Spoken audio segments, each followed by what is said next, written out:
سورہ بنی اسرائیل آیت نمبر 8۔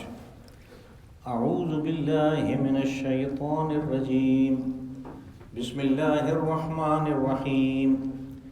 ان هذا القرآن يهدي للتي هي اقوم ويبشر المؤمنين الذين يعملون الصالحات ان لهم اجرا كبيرا وان الذين لا يؤمنون بالآخرة اعتدنا لهم عذابا أليما ويدعو الإنسان بالشر دعاءه بالخير وكان الإنسان عجولا وجعلنا الليل والنهار آيتين فمحونا آية الليل وجعلنا آية النهار مبصرة لتبتغوا فضلا من ربكم ولتعلموا عدد السنين والحساب وكل شيء فصلناه تفصيلا وكل إنسان ألزمناه طائره في عنقه ونخرج له يوم القيامة كتابا يلقاه منشورا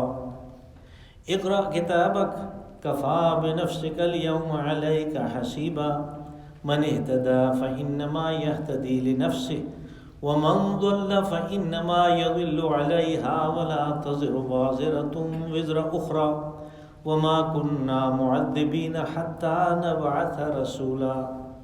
صدق اللہ العظیم۔ ان هذا القرآن يهدي للتي هي اقوم، بے شک یہ قرآن اس راستے کی طرف رہنمائی کرتا ہے جو بالکل سیدھا ہے۔ وَيُبَشِّرُ الْمُؤْمِنِينَ الَّذِينَ يَعْمَلُونَ الصَّالِحَاتِ أَنَّ لَهُمْ أَجْرًا كَبِيرًا، اور خوشخبری دیتا ہے ایمان لانے والوں کو اور جو اچھے کام کرتے ہیں کہ ان کے لیے بہت بڑا اجر ہے۔ وَأَنَّ الَّذِينَ لَا يُؤْمِنُونَ بِالْآخِرَةِ أَعْتَدْنَا لَهُمْ عَذَابًا أَلِيمًا، اور یہ اس بات کی بھی خبر دیتا ہے کہ وہ جو لوگ اس پہ ایمان نہیں لائے، آخرت پہ ایمان نہیں لائے، ان کے لیے ایک دردناک عذاب تیار کیا ہوا ہے۔ وَيَدْعُ الْإِنسَانُ بِالشَّرِّ دُعَاءَهُ بِالْخَيْرِ، اور انسان بھی بڑی عجیب مخلوق ہے کہ اس کو اپنے لیے خیر طلب کرنا چاہیے، یہ اس سے بھی کہیں زیادہ ذوق و شوق سے اپنے لیے شر کو طلب کرتا ہے۔ وَكَانَ الْإِنسَانُ عَجُولًا، اور انسان ہے ہی بڑا عجلت پسند، جلد باز۔ وَجَعَلْنَا اللَّيْلَ وَالنَّهَارَ آيَتَيْنِ فَمَحَوْنَا آيَةَ اللَّيْلِ، اور دن اور رات کو ہم نے دو نشانیاں بنایا ہے اور رات کو ہم نے دھندلا کیا۔ وَجَعَلْنَا آيَةَ النَّهَارِ مُبْصِرَةً لِتَبْتَغُوا فَضْلًا مِن رَبِّكُمْ، اور دن کو ہم نے روشن بنایا تاکہ تم اس روشنی میں اللہ کا فضل تلاش کر سکو۔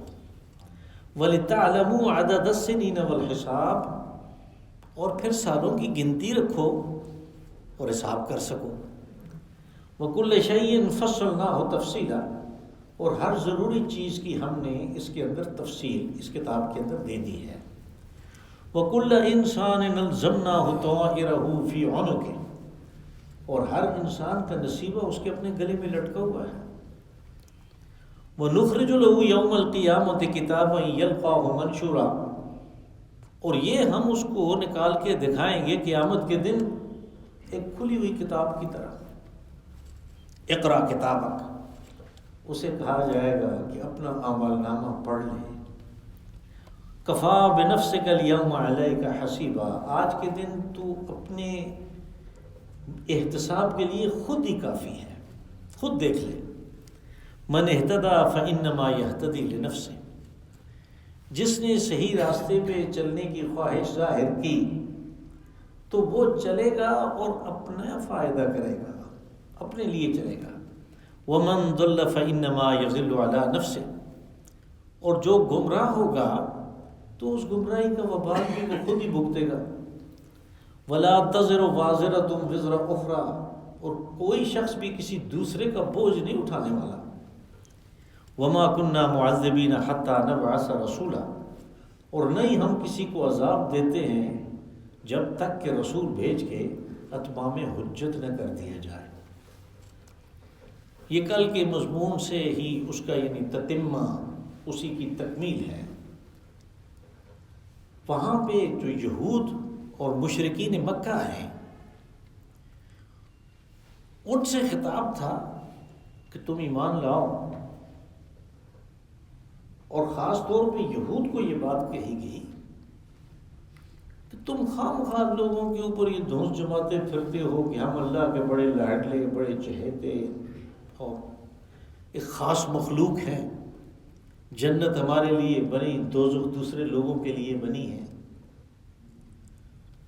تو اب اصل بات کی طرف آؤ کہ اللہ تو انصاف پسند ہے، وہ کسی کو ایک گھرانے میں پیدا کر کے اس کو جنتی بنا دے، دوسرے کو ایک دوسرے گھرانے میں پیدا کر کے دوزخی بنا دے، یہ تو اس کی طرف سے نہیں ہو سکتا۔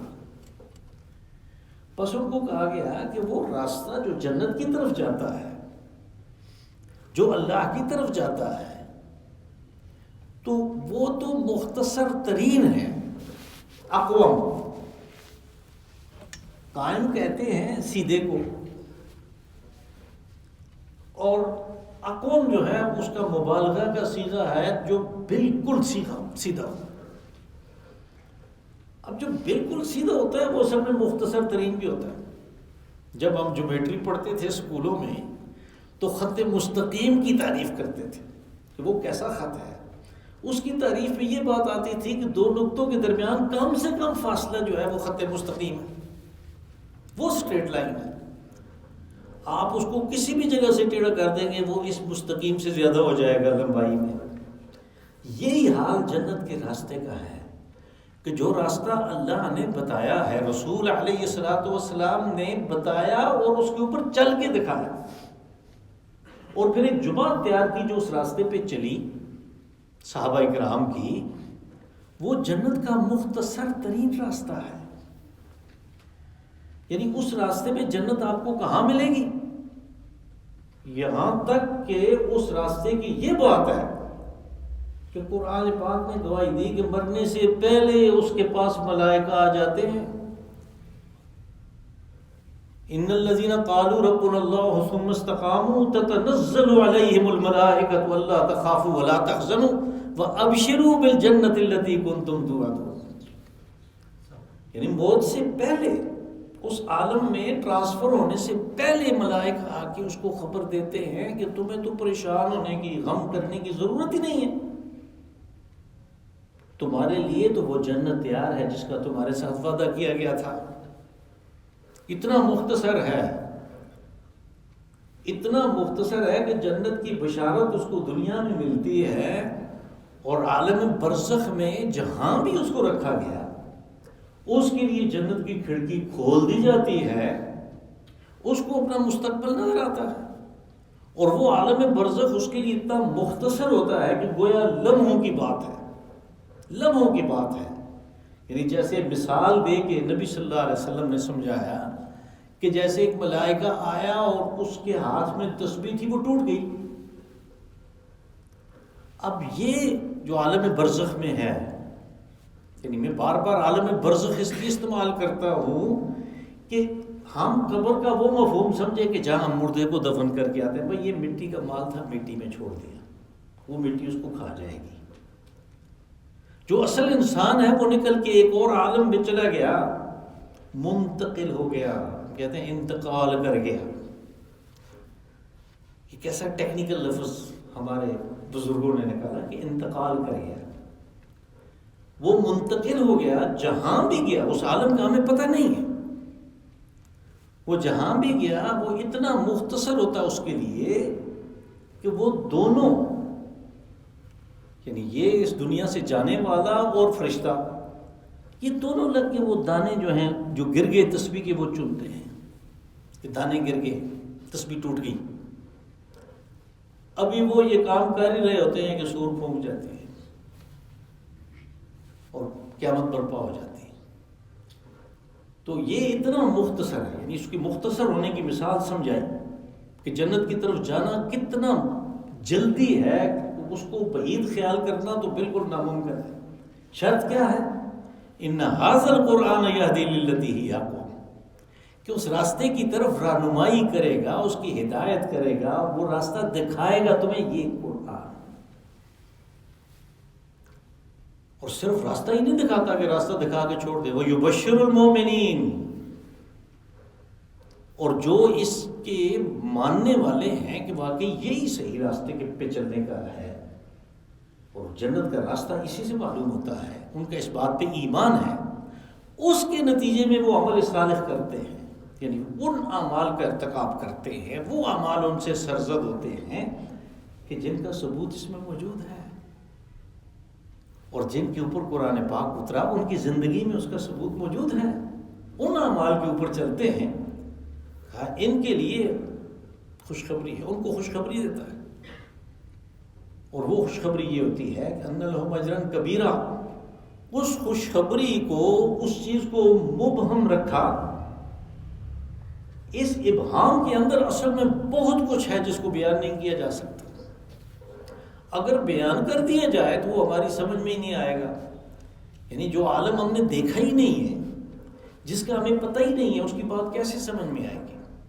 لوگ سمجھاتے ہیں نا کہ میں فلاں جگہ چین میں گیا اور ادھر یہ تھا اور وہ تھا، آدمی سن لیتا ہے، جتنی بھی توجہ سے سنو وہ بات نہیں بنتی کہ جو دیکھ کے آیا ہے اور وہ بتاتا ہے، وہ بات نہیں بنتی، کچھ تھوڑا بہت خیال ہو جاتا ہے کہ اس طرح ہوتا ہوگا، بالکل اسی طرح ہم نے دیکھا نہیں ہے، اس لیے اگر اس کی تفصیلات بتانی شروع کر دیتے یہاں پہ تو ہمیں سمجھ ہی نہیں آنی تھی، اس لیے اس کو مبہم رکھا، کہا ان لہم اجرا کبیرا، ان کے لیے بہت بڑا اجر۔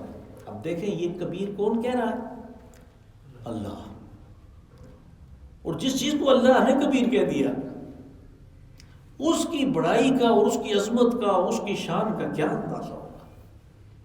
یعنی یہ ہمارے جیسے کسی کے کہنے کی بات تو نہیں ہے، یہ تو اللہ نے کہا اور اس نے تو اپنی نسبت سے کہا ہوگا، اس کی جو صفات ہے اس کی نسبت سے کہا ہوگا۔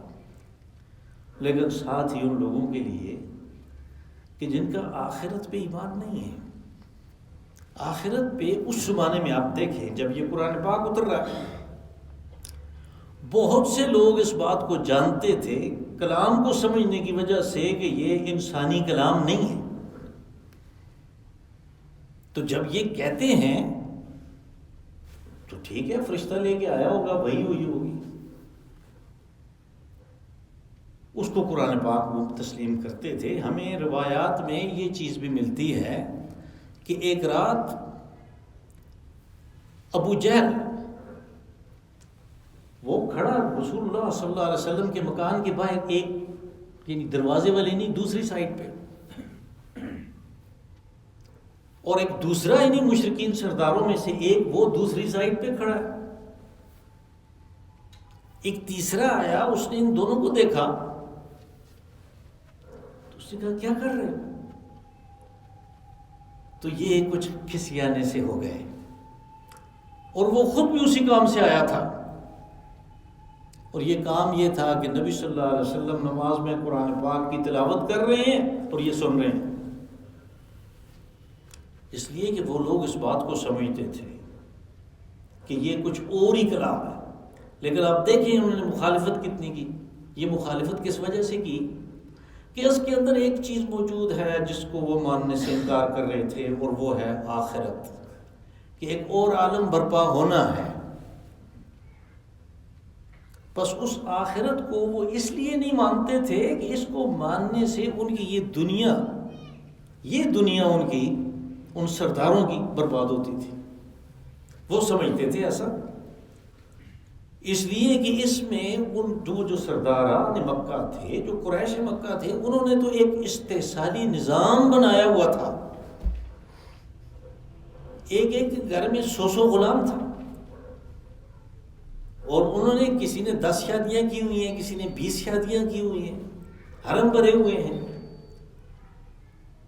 اب انہیں اس بات کا پتہ تھا کہ جب یہ خدائی کلام ہے تو پھر اللہ نے کی نظر میں تو میں اور بلال برابر ہے،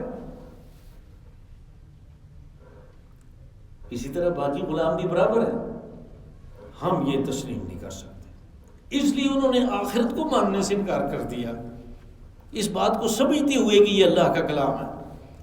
بس یہاں پہ اس چیز کا تذکرہ کیا لا یؤمنون بالآخرۃ، یعنی آخرت پہ ان کا ایمان نہیں ہے.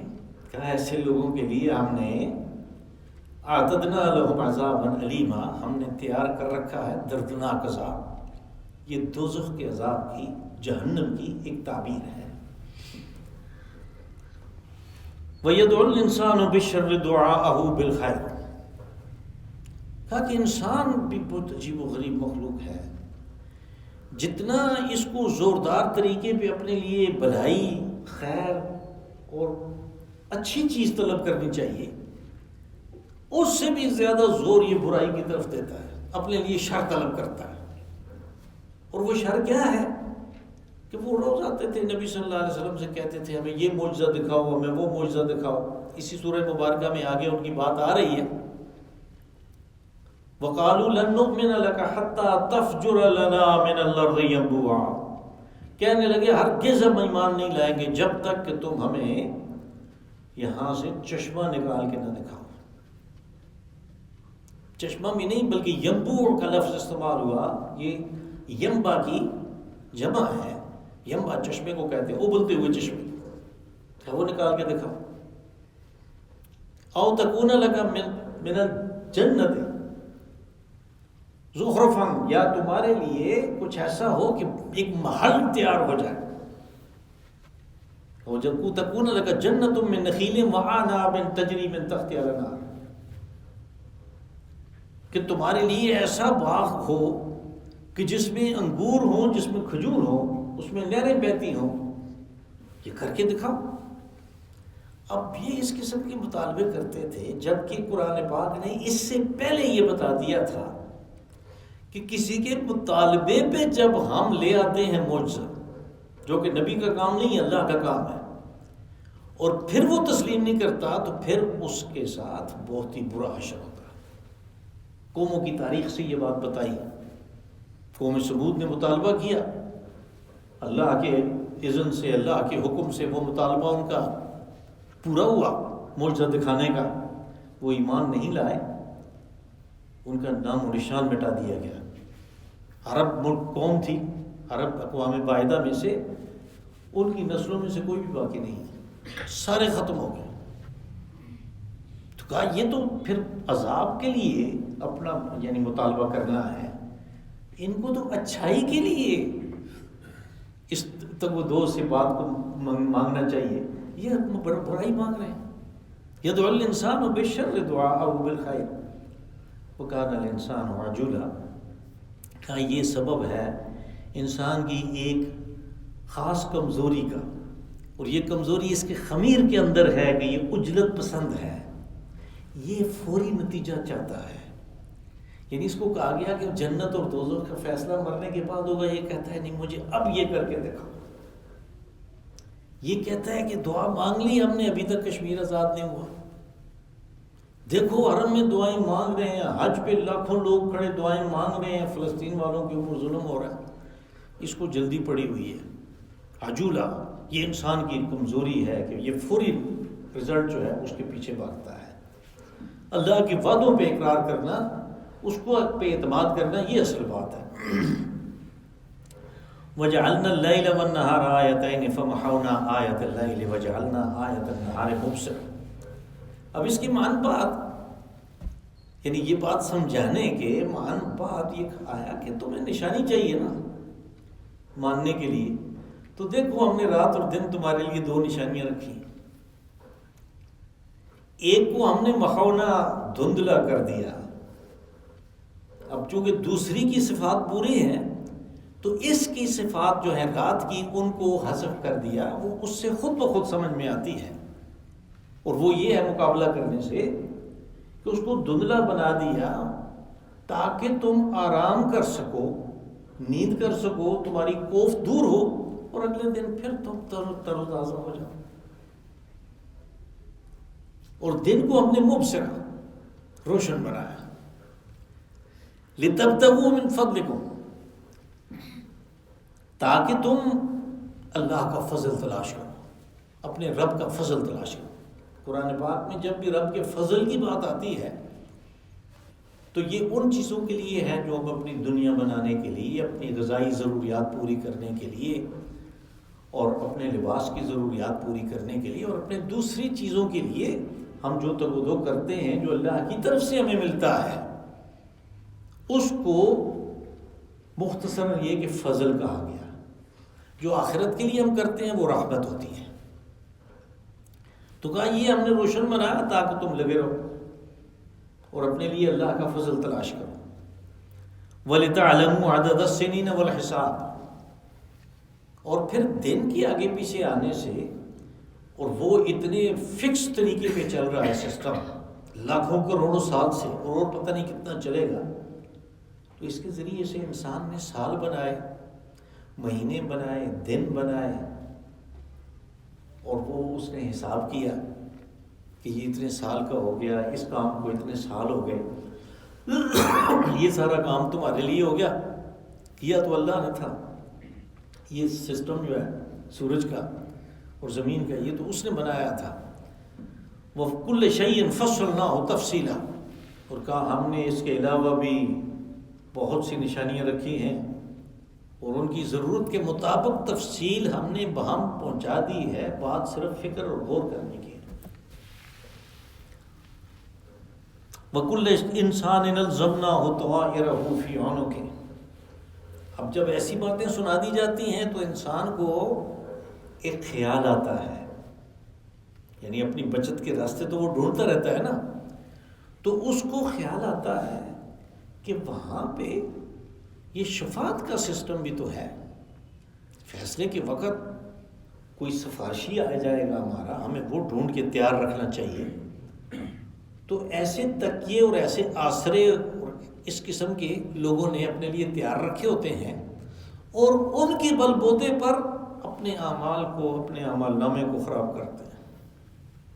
کہ اصل صورتحال یہ ہے کہ کل انسان الزمناہ طائرہ فی عنقہ، طائر کہتے ہیں پرندے کو، لیکن عرب پرندے کو استعمال کرتے تھے فال نکالنے کے لیے، اور فال یعنی قسمت وہ جاننا چاہتے تھے۔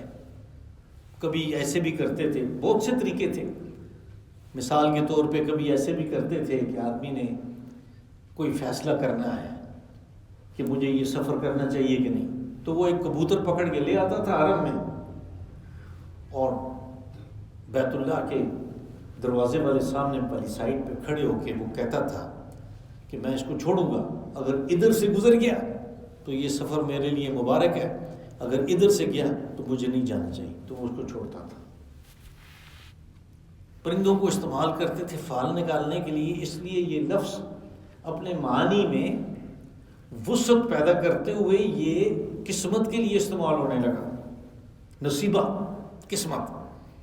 کہا کل انسان الزمناہ طائرہ فی عنقہ، انسان کا جو نصیبہ ہے ہر آدمی کا، وہ تو اصل میں اس کے گلے میں لٹکا ہوا ہے، یعنی اس کے ساتھ ہونا کیا ہے، وہ تو اس کے اپنے گلے میں لٹکا ہوا ہے، وہ دوسروں کی سفارش کو کیا بنائے گی، اس کا کیا بنے گا جو اس کے اپنے گلے میں لٹکا ہوا ہے، اور وہ جو گلے میں ہے وہ تو اصل میں اس کا اعمال نامہ ہے۔ یعنی یہ بتایا جا رہا ہے کہ فیصلہ تیرے اعمال پہ ہونا ہے، فیصلہ اس چیز پہ نہیں ہونا کہ فلاں اس کی سفارش کے لیے آ گیا۔ وَنُخْرِجُ لَهُ يَوْمَ الْقِيَامَةِ كِتَابًا يَلْقَاهُ مَنْشُورًا، کہا یہ اعمال نامہ، یہ کتاب، یہ رجسٹر ابھی تمہیں نظر نہیں آتا، ہم اس کو نکال کے تمہیں بتائیں گے قیامت کے دن، یلقاہ منشورا، تم دیکھو گے کہ یہ تو کھلی کتاب کی طرح پڑا ہوا ہے، اقرا کتابک، تمہیں کہا جائے گا کہ یہ تمہارے پاس ہے نا، اس کو پڑھو۔ کفا بنفسک اليوم علیک حسیبا، آج کے دن تجھے کسی دوسرے کی ضرورت نہیں ہے، اس کو پڑھ کے تم خود فیصلہ کر سکتے ہو کہ تمہیں جنت میں جانا ہے یا دوزخ میں۔ تو اعمال کے اوپر، یعنی قرآن حکیم عقائد اور اعمال کے اوپر زور دیتا ہے، وہ ان چیزوں پہ تکیہ کرنے کی اجازت ہی نہیں دیتا کہ جو اس کے کام نہیں آ سکتی، آگے اسی چیز کو اگلی آیت میں دوسرے طریقے پہ بھی بیان کیا. یہ دو طریقے ایک ہی چیز کے بیان کرنے کے اس لیے ہوتے ہیں کہ وہ بات بہت اہم ہے، اس کو منفی مثبت ہر طریقے سے پیش کر دیا جائے تاکہ ہر عقل کا آدمی اس کو سمجھ سکے. من اہتدی فانما یہتدی لنفسہ، کہا جس نے سیدھی راستے کے اوپر چلنے کا ارادہ کر لیا، ہدایت کے راستے کے اوپر چلنے کا ارادہ کر لیا، تو اس کو اپنے آپ کو فائدہ ہے. وہ جو کچھ کرے گا اپنے لیے کرے گا. اس کے ان اعمال کو، اس ہدایت کے راستے پہ چلنے کو کوئی دوسرا نہیں اچک سکتا کہ اس نے یہ کمائی کر لی، اب میں اس سے چھین لوں تو میں جنت پہ چلا جاؤں. نہیں، لنفس سے اس کے لیے. ومن ضل فانما یضل علیہا، اور جو گمراہ ہوا تو اس گمراہی کا وبال بھی تو اس نے خود بھگتنا ہے، اس کے لیے بھی کوئی دوسرا نہیں آئے گا. آوازیں وہ دے گا. قرآن پاک میں دوسری جگہوں سے پتہ چلتا ہے کہ وہ آوازیں دے گا کہ تم دنیا میں میرے بڑے دوست تھے، ذرا ادھر آؤ نا. وہ نہیں آئے گا. ابا جان کو بلائے گا، وہ نہیں آئے گا. بیٹے کو بلائے گا، وہ نہیں آئے گا. بیوی کو بلائے گا، وہ نہیں آئے گا. یہ سورۃ عبس میں یہ سارے رشتے بیان کیے ہوئے، وہ نہیں آئے گا. اس لیے کہ اس کو اپنی پڑی ہوئی ہے، اس کا وہ کیا کرے. تو کہا جس نے گمراہی کا راستہ اختیار کیا، اس کا وبال وہ خود بھگتے گا. ولا تزر وازرۃ وزر اخری، یہ اصول کے طور پہ بیان ہوا. اور یہ بات قرآن پاک میں ایک دو نہیں بہت سی جگہوں پہ ہے یہ اصول، کہ کوئی بھی کسی دوسرے کا بوجھ نہیں اٹھائے گا. اور یہ بوجھ جب بھی یہ قرآن پاک میں یہ لفظ دوسرے کو کسی طریقے پہ استعمال ہوتا ہے تو یہ گناہوں کے بوجھ کے لیے استعمال ہوتا ہے. اوزار کے طور پہ وزر کی جمع ہے اوزار کے طور پہ استعمال ہوا. ہم تو اوزار ہتھیاروں کو کہتے ہیں نا، تو یہ اوزار گناہوں کے بوجھ کے لیے استعمال ہوتا ہے. کہا کوئی دوسرا نہیں اٹھائے گا، ہر ایک کی گٹھڑی اپنے سر پہ ہوگی. وما كنا معذبين حتى نبعث رسولا. اب ان ساری باتوں کو سننے سے آدمی کو یہ اندازہ ہوتا ہے کہ یہ ہمارے ساتھ تو بڑی زیادتی ہوئی اس دنیا میں، ہم کس لیے دوزخ میں جانے کے لیے بھیج دیے گئے. کہا نہیں، ہم دوزخ میں بھی اس وقت تک نہیں بھیجتے جب تک اتمام حجت نہ کر لیں. اور اتمام حجت بندے کے اوپر ہوتا ہے اللہ کا پیغام رسول علیہ الصلوۃ والسلام کے طریقے کو سے پہنچانے کے لیے. آپ نے پہنچا دیا، ہمارے پاس آ گیا. آج کے دور میں کوئی شخص نہیں کہہ سکتا کہ میرے پاس نہیں آیا. ہر جگہ پہ وہ اتنی کتابیں ہیں قرآن پاک کی، اتنی تفسیریں ہیں، اتنا کچھ ہے. اور یہ سارا کچھ آپ کے موبائل میں ہے. یعنی ایک ایپ کو کھولیں 50 تفسیریں اس کے اندر ہیں. کوئی نہیں کہہ سکتا کہ میرے پاس نہیں ہے. تو کہا کہ جب تک اتمام حجت نہ کر لیں اس وقت تک ہم کسی کو عذاب نہیں دیتے. اس لیے یہ خیال نہ کرو کہ تمہیں دوزخ میں جانے کے لیے بس ویسے ہی چھوڑ دیا. اللہم صلی وسلم وبارک وانعم علی عبدک ورسولک